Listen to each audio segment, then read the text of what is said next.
Greetings, everyone. Pete here from Comic Book Geezers. Welcome to another edition of the show. My co-anchor over here, as always, Wild Billy Unknown Comic. Thanks again for coming back to another episode of Comic Book Geezers. If you're a comic fan, you've come to the right place. Come to the right place. This is actually a do-over episode because we actually meant to bring you this during Halloween season, and thanks to my accidentally deleting a file, and I didn't realize it's click. We lost our favorite covers of Man-Thing episode. So here we are doing it over again. And you know what? In a weird way, I'm almost kind of glad we're doing it over again because now I can talk about the elephant in the room over here. So for those of you who have not watched our favorite and least favorite artist episode of Iron Man, which just went live last week, you got to go watch it. And I want everybody, after you've watched it, if you haven't already, to let us know. What do you think? Wild Bill or Frank Robbins? Who's better? Oh, jeez. I'm putting my money on Frank. You are, huh? Yes. Yeah, selling yourself short there. All right, well, we'll see. But yeah, zoom in or watch the other episode. So, favorite Man-Thing covers, we'd usually... Well, they went 22 issues. Yeah. And a handful from Adventures into Fear. Yeah, I think maybe a dozen. Right, from issue 10 through... Well, 20 was the first Morgan. Yeah, so maybe 11 issues. 11 issues, and then the second run of Man-Thing was about a dozen. Which I don't really count. Yeah, it's not quite as good. The first was much better. No, it's not. It's not quite as good. It's nothing like the original, which is why I don't like it, I guess. Yeah, I have him just to have him because I love the character. But very inferior in a big way. Yeah, it's just they're bringing the character back, but it's totally a different avenue. Yeah, right. And the stories weren't that good and compelling, and I think the horror element of the original series was kind of gone. It's kind of like if they made this. It's the same thing if they made a second Fiend. It just wouldn't be as good, right? Probably. Be totally rehashed, a wet rag. Yep. I don't want it. So what I had, and I think I did this the last time. This is definitely one of my favorite covers of the Man-Thing of all time, and the damsel in distress, but the Man-Thing is usually a force of good. So. He's carrying her to safety, not to her doom. Yeah. He's not taking her back to the lair. And she's unconscious, so it's not like Fear's going to burn here. She's not afraid if she doesn't know what's going on, right? Yeah, normally exactly. she'd be crispy toast right now. Yeah, exactly. If she was awake, that's right. If she was conscious. Yeah. So that's my first pick. And I think we said that was a Jim Mooney. We think that's a Jim Mooney cover. Well, he does the art on the inside. Yeah, so I may or may not have done the outside, but yeah, that's a really good cover right there. I like it. All right, so my first one here, and this is a Johnny Romita cover. We're going to go all the way back to Adventures into Fear, number 18.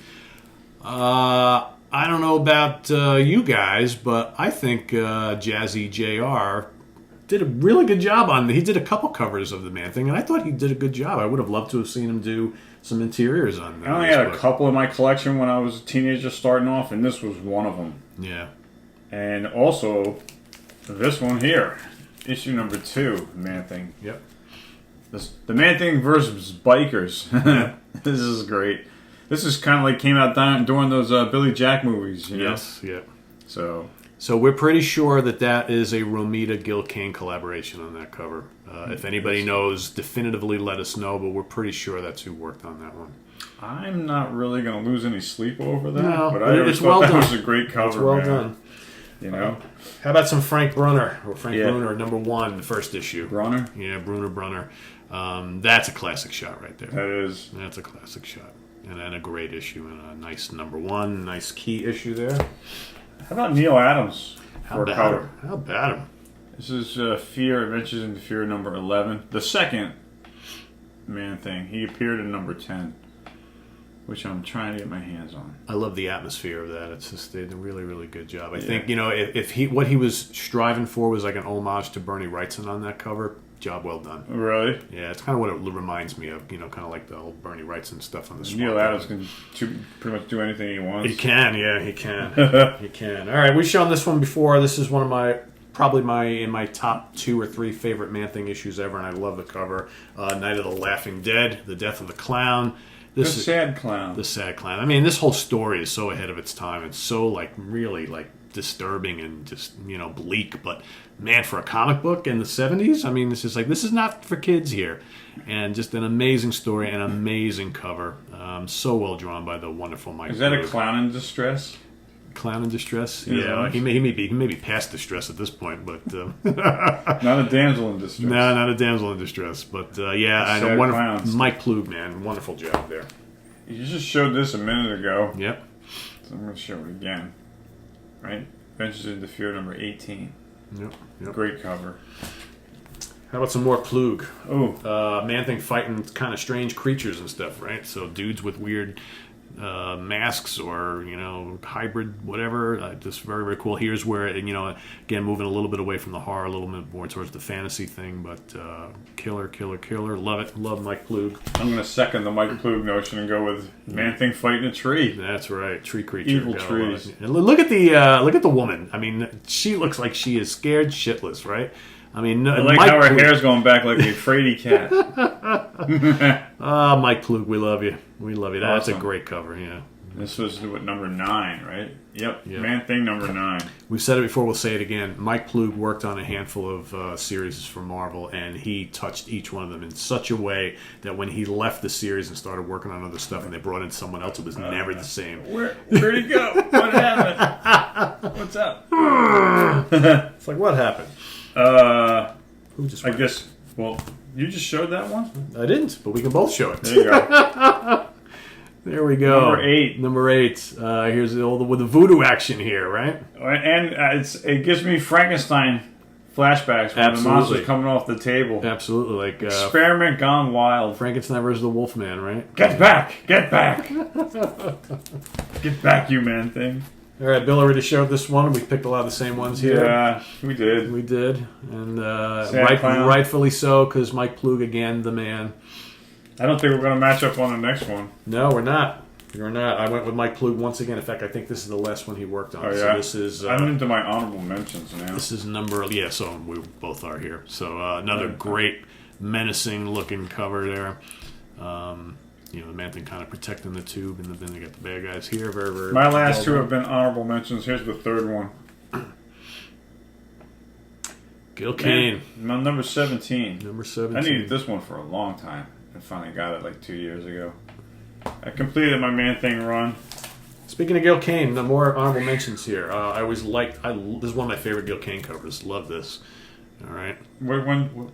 This is number 13, so against Captain Fate. So this is with the Flying Dutchman kind of thing, right? Very, very cool, nicely done. It's weird how Gil Kane, if you pull up that one you just showed there, Gil Kane always does these kind of like, it's like the weeds, like his legs always have these like kind of like hay-like weeds down at the bottom, you see? Roots. Very similar, yeah, roots or whatever you want to call it. He was very consistent with how he drew. David Lee Roth boots. All right. This is Man-Thing number 19 with a good use of the yellow background. There you go. I think. But I like how he's busting through a wall. Yep.